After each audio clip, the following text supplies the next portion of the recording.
Thank you for stopping in at Nine World Chronicles. Always appreciate your support, where we talk about gods all the time. Today, I'm talking about Aganju, the warrior king god, a very important deity because not only in his home developing or originating state, but also the proliferation of this deity around the world. Now, he is a member of the Orisha, and obviously is venerated in the Yoruba mythologies, but also in Umbanda, in Candomble, in Santeria, Haitian Vodou, and folk Catholicism.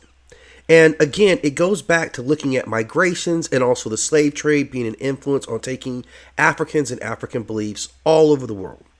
Now, in the Yoruba areas of Nigeria and Benin, he was defined or deified as a warrior king from the town of Shaki, which is present-day Oyo State of Nigeria. He is said to walk around with a sword, and he would fight by shooting fire.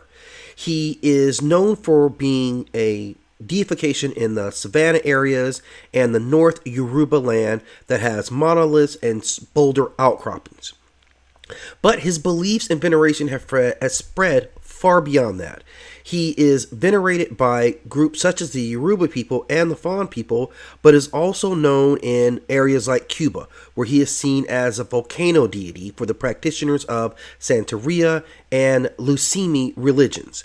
He's worshipped all over the world by Afro-Cubans, in the United States by African Americans, Afro-Dominicans, Haitians along the Ivory Coast, in the British Isles. He is seen in many forms, always a very powerful warrior figure.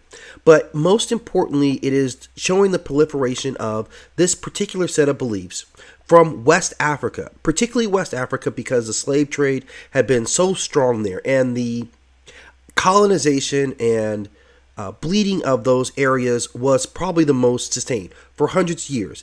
The colonizers attempted to wipe out what the belief systems of these people were, but instead they were spreading these belief systems around the world. So this is where we see a god like Aganju, who is seen not only as a strong figure in his own culture, but has spread to various cultures around the world and still has a major influence. They're not counted when we take the census on religions. When we talk about the world religions and the strength of beliefs, we talk about the Abrahamic beliefs nonstop.